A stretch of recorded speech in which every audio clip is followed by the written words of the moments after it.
O podcast recebe uma pessoa muito especial, uma pessoa muito querida, uma pessoa que eu posso até dizer o primeiro grande amor da minha vida.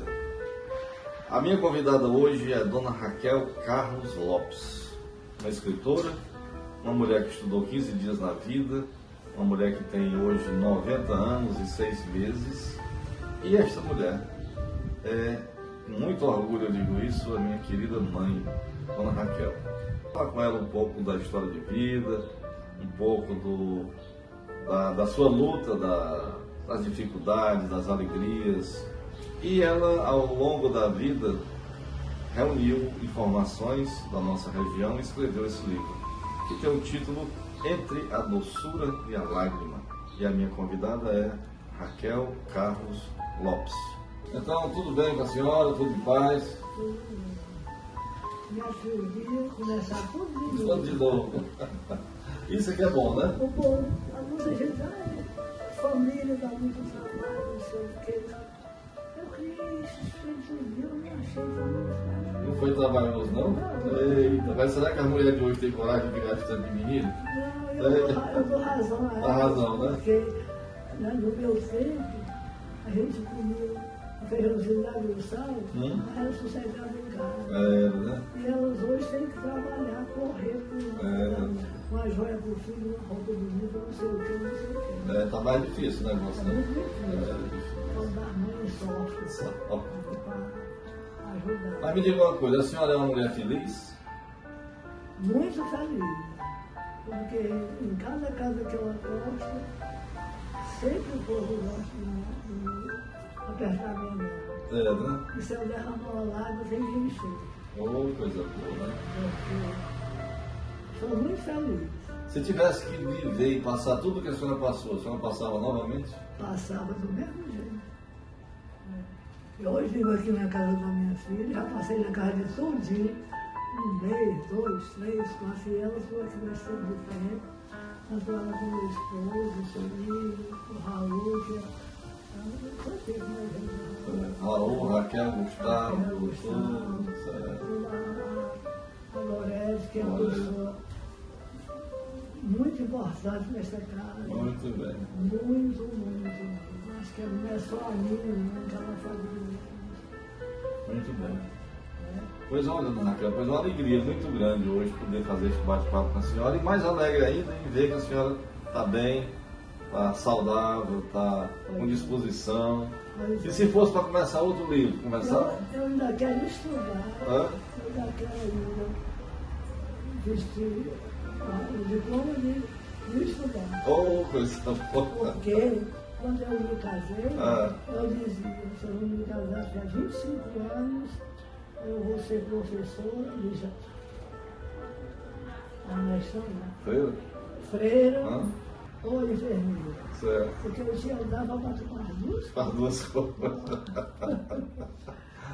E foi uma mãe maravilhosa e está sendo até hoje, né? Não sei, que mãe, tudo que mãe faz é pouco. É pouco, É pouco. Pode atravessar o mar vermelho. Pois olha, uma alegria muito grande, e eu sou muito feliz em ser seu filho, viu?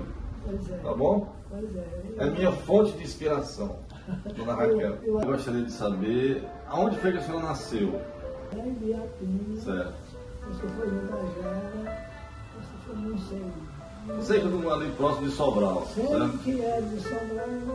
Muito bem. Que aos 6 anos aproximadamente vieram para a região dos Sertões de Crateús, né? Não, antes a senhora disse que veio para a Independência. Sim, foi. Seu pai, André Carlos de Souza. O que ele fazia?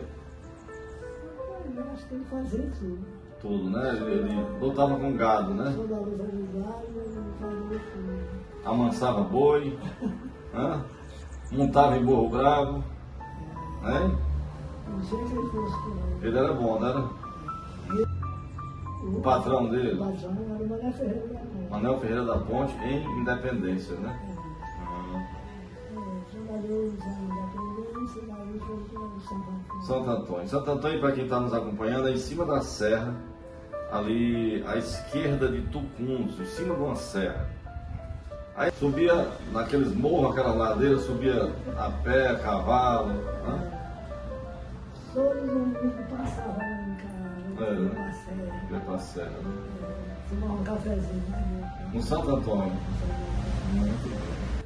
Mamãe, o que é que uma menina naquela época fazia lá naquele pé de serra? A senhora lembra assim, o que é? A vida de criança, como é que era? Era escondida na casa, não tinha medo de onça, não tinha medo de tudo. Era, né? Aí ele foi trabalhando, foi ajeitando, fez uma coisa muito bonita. Desde quando ele morava. Construiu uma casa, né? Construiu uma casa. Sim. Era bonito, né? Naquela época nem se falava em estudar, né? O senhor José Amontes arrumou uma escola. Zé Amantes, que a senhora fala, Zé Amantes Correia Lima. Certo. Sim. Ele e meu pai já ajeitou a casa dele lá. Fez muito bonito, né? Sim. Aí ele ficou morando lá, o velho passou por tempo. Mas ele dava aula? Mas era num lugar diferente. Sei. Não era mesmo no Santo Antônio, né? Sei. No local da casa dele. Os pés de manga muito bonitos. Sim. E ele lá. E a senhora começou a estudar mesmo assim, teve uns dias de aula, não foi? 15 dias. 15 dias de aula. 15 dias de aula. Como é que foi essa história? Ele, o seu Zé Amontes arranjou a escola. Sim.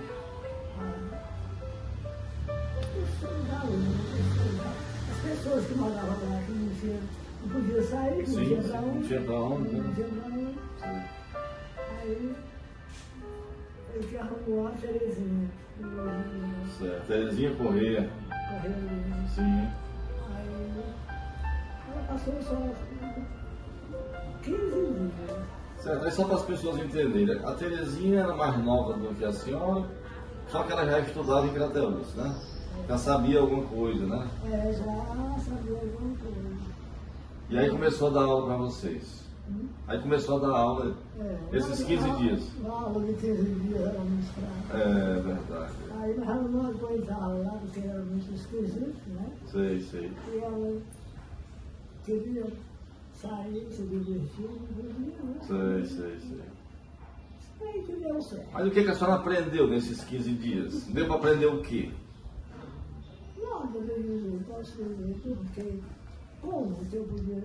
Mas sim, mas aprendeu a escrever, fazer o nome. Aprendi, eu achava muito bonito, eu via as pessoas conversando, eu ia E observando. observando uma coisa que eu não sabia, eu Anotava. escrevia na minha mão.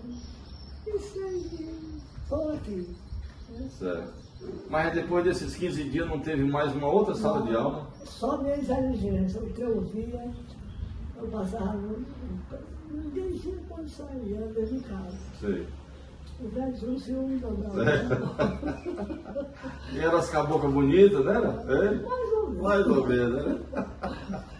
E aí, nisso eu comecei quando eu aí, depois do casamento. Sim. Mas antes de chegar no casamento, quer dizer que o seu pai, né, que era o meu avô, André, era meio ciumento, era, velho? Hã? Ele não sarrava papinho bebê. E como é que o seu esposo, como é que ele chegou lá? Ele era valente também, seu esposo? Não. Era não? Ele era educado. Era educado, era?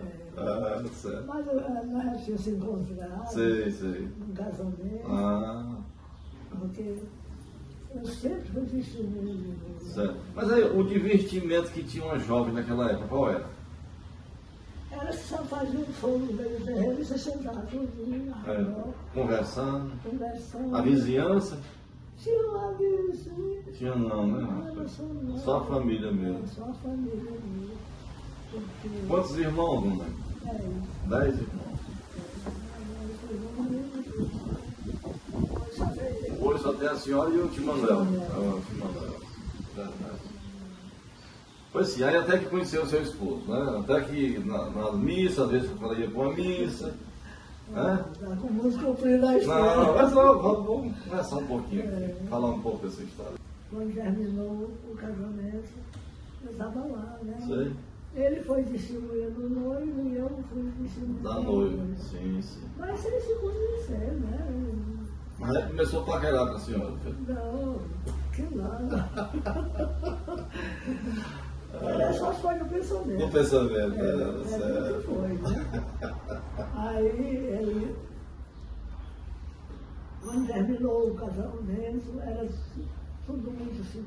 O rapaz morava na pendência, Ah, o noivo. os noivos, né? O Certo. noivo morava na pendência. Uhum. Aí nós. Aí era tudo a cavalo na época, né? Aí quando terminou o casamento, ele perguntou pro noivo quem era aquela moça. Eu não conhecia, né? Sei. Aí ele já tinha dado o rancho, o papai, os bois, Ah, sei. mas não sabia se era não, se eu era filha dele. Porque o seu avô, o seu pai amansava boi, né? Amansava boi. Certo. Na usa ligada ele fazia tudo. Pois pronto, mas vamos voltar pro casamento. Aí, casamento não, pro noivo, namoro. Aí o cara se apaixonou, perguntou e tal. Aí ele disse, perguntou, era o filho da Maria Cancão. Sei. Aí quem era aquela moça? Aí ele disse, rapaz, aquela moça é filha do seu André, o homem mais ciumento do mundo. Vixe, Maria. Aí ele disse, nossa, Amor. mas aí, meu irmão mais velho tinha levado a ordem de eu não ir para o casamento. Sei. Porque era muito longe de Sei. casar. Né? Sim. Aí ele disse, rapaz, o que eu vou fazer? Vou falar daquela moça. Você lembra? A gente estava na ia à festa, e lá você falou pra mim. Sei. Aí, o meu irmão tinha muito medo, né? Sabia que podia dar alguma coisa. Ele disse, pelejou, aí a burra dele não carregava garoto. Ah, A burra do seu Zeca não carregava garoto. Certo. Aí o seu Zeca arrumou um homem, um rapaz da Carrapateira, Sim. Zé Sobreira, Sei. para me levar na garupa da burra dele até na pendência. Sim. Mas com muita sinceridade, porque eu era senhor do pai, né? Sei. O negócio era lei, lembrava, né? Naquela época, hein? Aí, meu O seu pai recebeu direitinho? Recebeu. né? bem, É velho do que a senhora, né? Ele era bem mais velho do que a senhora. 20 anos. 20 anos, né? Porque eu era de 34 e ele 14. de Exatamente, 20 anos direitinho, né?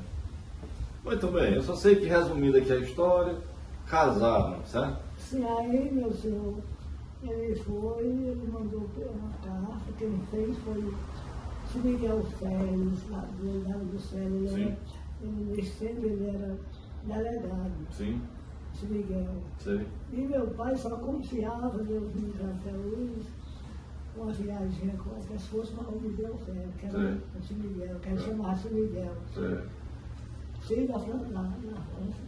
A Terezinha. Acho que era Gila, sim.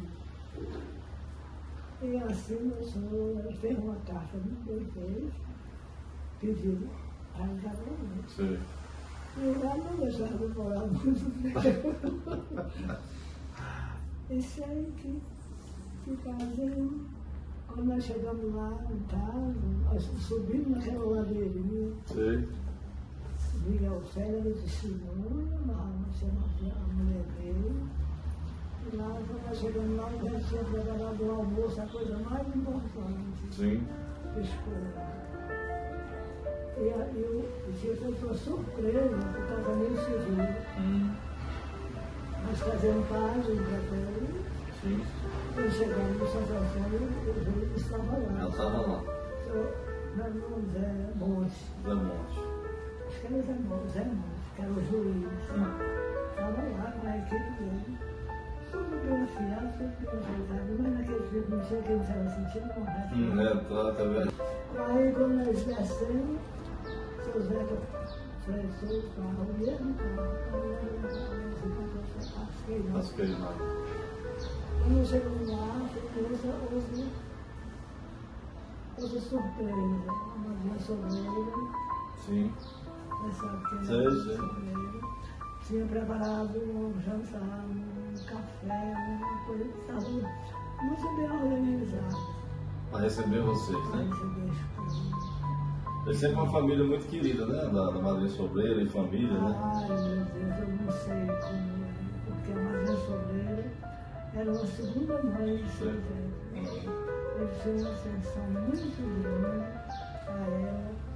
E dessa união nasceram quantos filhos? 10. 10 filhos. Sem energia, sem televisão, sem água encanada. Mas, e quando nós chegamos lá, a casa dele tinha reformado, era do meu, a casa do meu. Sim, sim. Não era só na casa da cidade que fez. Bem organizada, né? Não era muito bem organizado. Certo.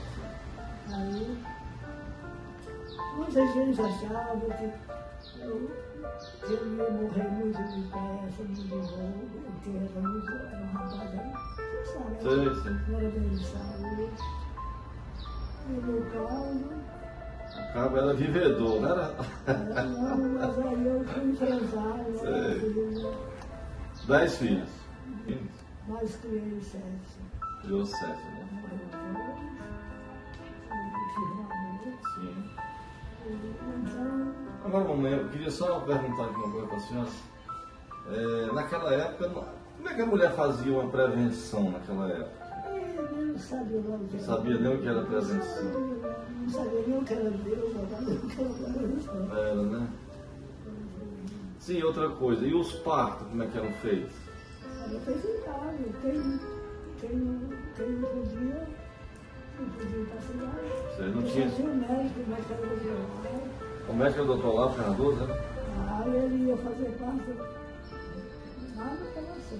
Era mesmo. Ele ia de cavalo. Cavalo, né? Você, o dono do doce, levava o cavalo E e ele ia. ele ia fazer parte lá. Mas assim, aí os partos, quem era? A senhora me disse que, aliás, eu lembro, eu conheci depois, mas claro que quando eu nasci eu não sabia. Era a mãe Chica, não era que fazia? Era a parteira? Era a mãe Chica.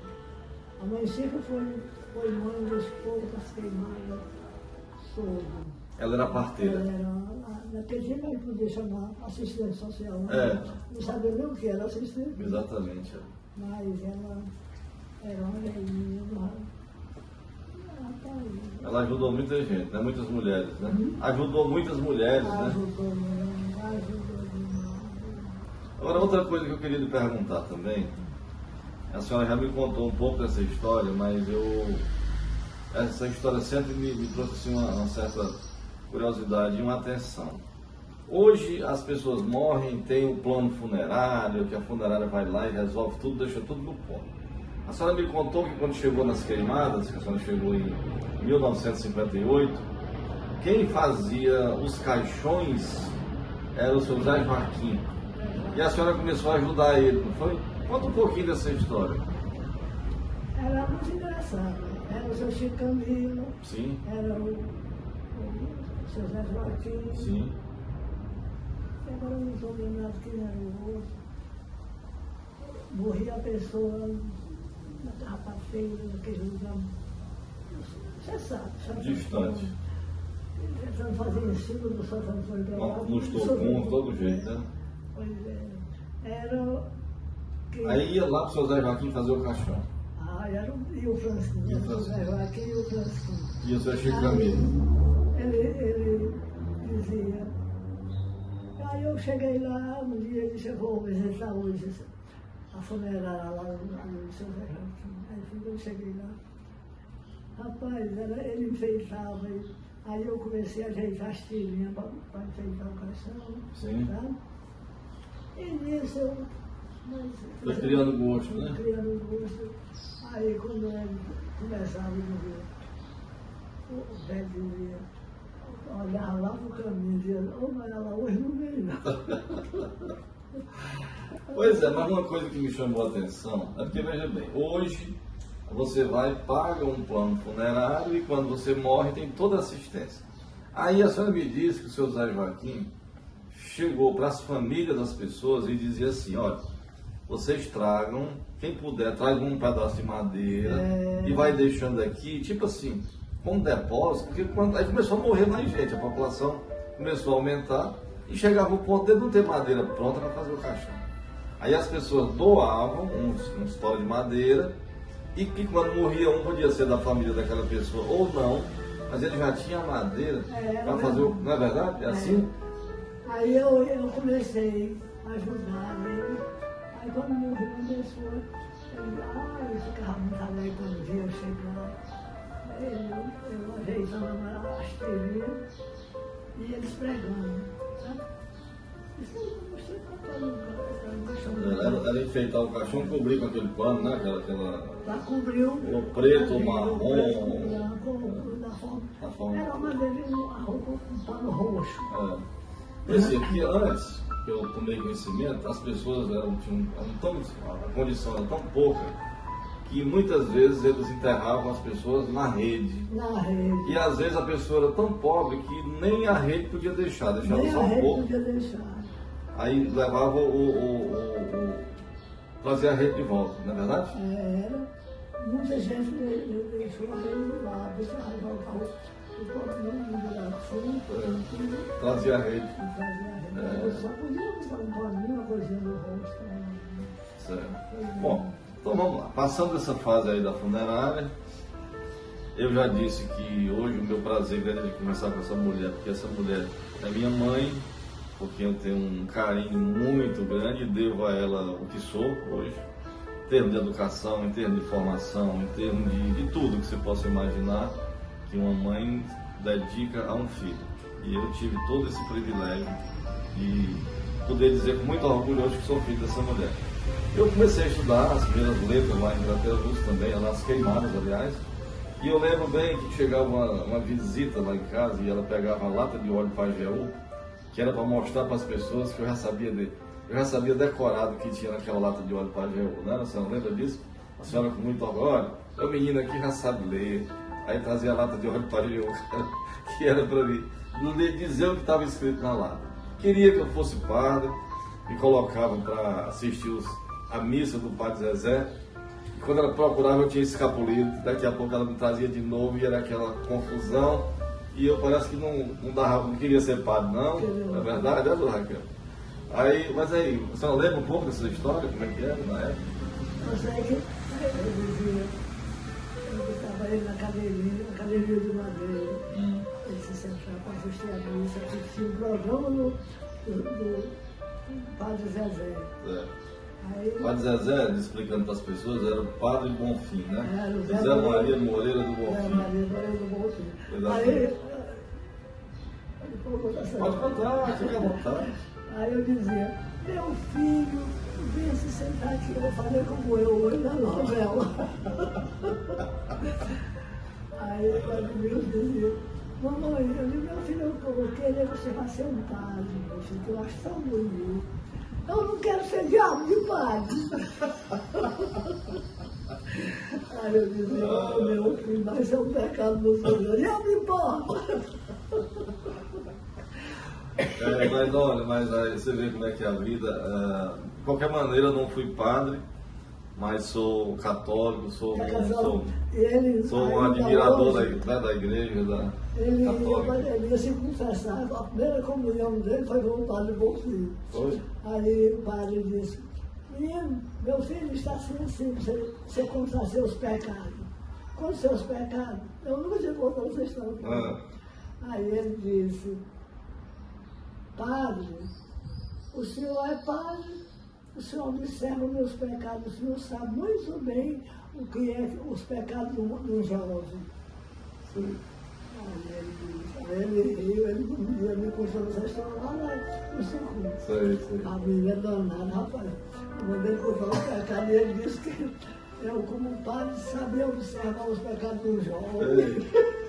E mal ele sabia, mas na frente ele foi casar, né, o padre? Pois é. Aí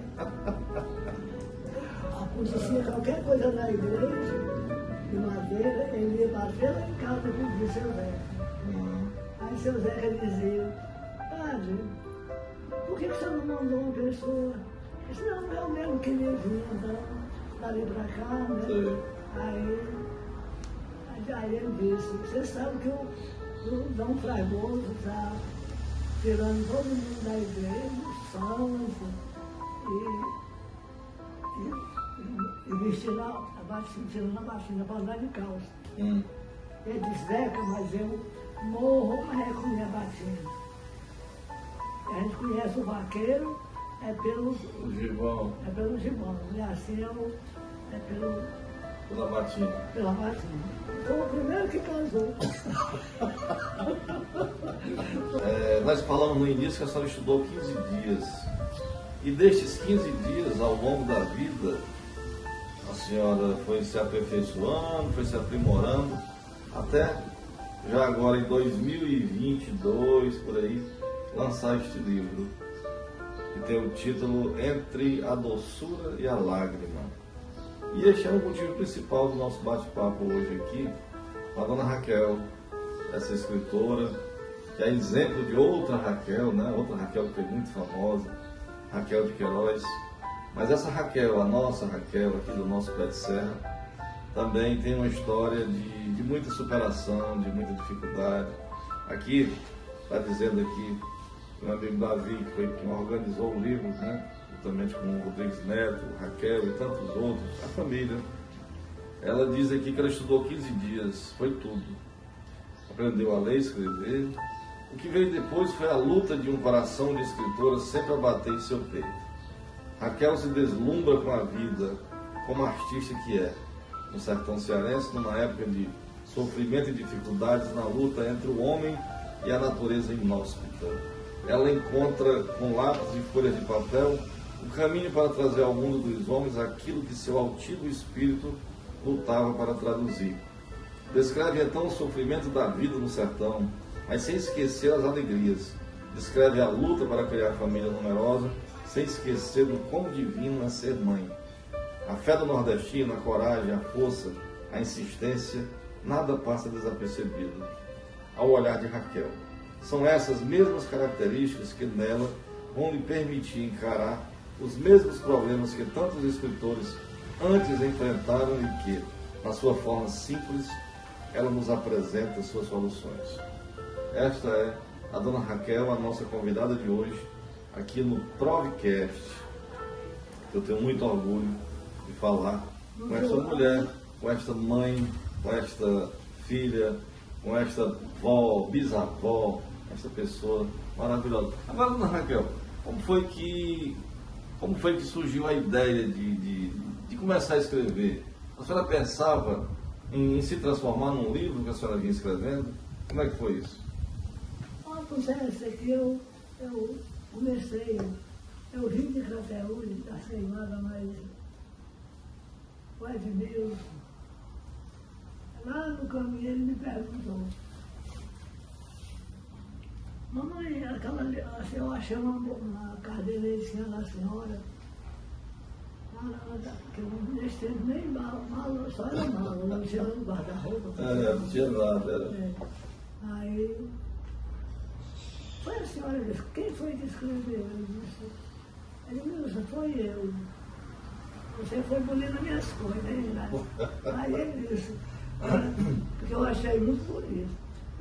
Porque a senhora não faz um livro, a senhora não escreve a história das queimadas. Aí eu disse, não, meu filho. Aí eu fiquei, onde eu assim, e comecei a escrever e começando lá no nosso canto, nosso Foi aguardou no outro canto, para não achar, né? E sei que, mas se eu soubesse que ele ia fazer isso, botar ir para vídeo ou para qualquer outro lugar, eu tinha feito um livro mesmo de casinha. Ah, mas está muito bom, o livro. Eu fazia como eu tinha consciência. Eu contava a história, mas nunca falei do nome dele. Sim. Nunca Com certeza. não escolha dele, mas eu contava a verdade. Mas também eu não sabia que que ia acontecer isso, né? Eu não sabia. Pois é, pessoal, mas eu queria apresentar para vocês hoje, como eu já disse, e vou repetir, com muito orgulho, desta mulher nordestina que estudou, teve a oportunidade de estudar 15 dias e foi se aprimorando, e chegou a escrever um registro de memórias, histórias alegres, histórias tristes, histórias comoventes, mas histórias verdadeiras, histórias que realmente ela vivenciou ao longo da vida. O título, que é por sinal muito sugestivo, Entre a Doçura e a Lágrima. Então, este é o livro da dona Raquel Carlos Lopes. Mas eu fiz assim porque, primeiramente, eu contei a verdade. Porque eu falar da sua vida e deixar a minha escondida, Sim. eu comecei pela minha. Né? Certo. Eu contei a história da minha família, mas se for levar para a verdade, eu acho que eu estava fazendo a coisa certa. Por quê? Eu não contei nada que não seja verdade. Muito bem. Não seja verdade. Porque me chamassem para atenção, eu sabia responder. Né? Muito bem. Olha, hoje eu queria que a nossa cinegrafista mostrasse aqui. A mamãe, a dona Raquel, durante a pandemia, que foi um período que todos tiveram que se reinventar. E a dona Raquel, a escritora Raquel Carlos Lopes, morando já aqui em Fortaleza, ela começou a ocupar seu tempo desenhando.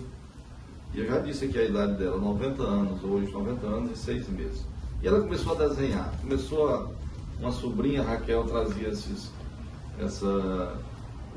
os riscos, como digamos, os rabiscos aqui, e ela preenchia com lápis de cor. Uma coordenação motora muito boa, que eu vou mostrar aqui para vocês. Isso aqui é um exemplo de alguns desenhos dela. Olha aqui, né? Vocês vão observando aqui que a pessoa da idade dela, com uma coordenação, está dando para ver direitinho? 15 dias de estudo. Em 15 dias de estudo, mas aqui no caso já é mais habilidade mesmo, pessoal. Então, ela se orgulha muito disso aqui.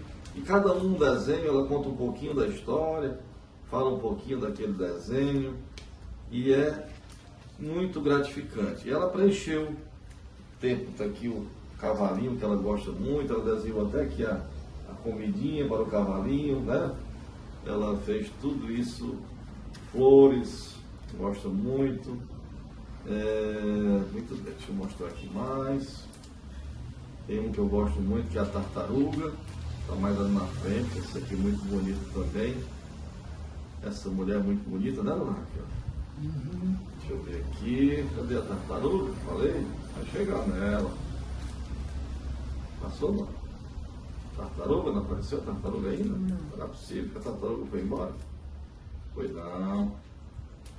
Aqui, esse é meu preferido. A tartaruga. Olha só que coisa linda, que coordenação, né? Muito bem. Então, isso aqui Sim, pode ficar à vontade. Eu devo muito, uma homenagem muito grande à dona Raquel. A Raquel Neta. Ela trazia e me incentivava. Mamãe, agora falar em Mamãe, agora eu queria lhe perguntar, porque a senhora, veja bem, a senhora é Raquel, a sua mãe era Raquel. A mãe da minha mãe era Raquel. Era Raquel também? A senhora sabe onde é que foi onde é que veio essa, como é que se diz, essa inspiração para tanta, porque tem muita Raquel na família, eu sei que eu dizia para minha mãe que eu tive 10 filhos, mas não gostava nenhum nome de Raquel, porque eu achava muito feio. Feio? E no caso, ela embanjou na família. Embanjou Raquel na família toda, né? E nós temos tem a senhora, que é minha mãe, tem de todos os lados da família, todos os membros da família, os que casam, reproduzem esse nome Raquel. E é um nome realmente muito bonito, um nome muito forte. A Raquel nessa, ela me incentivou demais. Foi, né? Ela trazia, ainda hoje ela me incentiva. Eu tinha chegado, mas eu ainda hoje tenho vontade de estudar. Né? me achar num colégio mais velha, as anciãs mais velhas do que eu, são mais novas. A melhor professora que tem é a mãe, é os pais, é o direito. A mãe é educada. Ela passa para os filhos, né? Passa para os filhos e é de dar um bom conselho, um bom conselho. Faça. Como é que você pode dizer que você não dá uma representação para os seus filhos e quer que eles sejam coisa boa? Se você não dá um exemplo, né? Uma escola, eu gosto tanto de ler, quando eu vejo, eu me lembro de você, de Deus. É desse jeito mesmo, ser educado com seus netos, com seus estudantes, você é professor, você ensina o que é bom a eles, e você só respondendo no coice, na passada, né? Não dá certo, né? Você ser educado com seus filhos. Eu não sou educada não, mas o que me perguntarem é muito difícil de dar resposta. É uma alegria muito grande hoje poder fazer esse bate-papo com a senhora e mais alegre ainda em ver que a senhora está bem,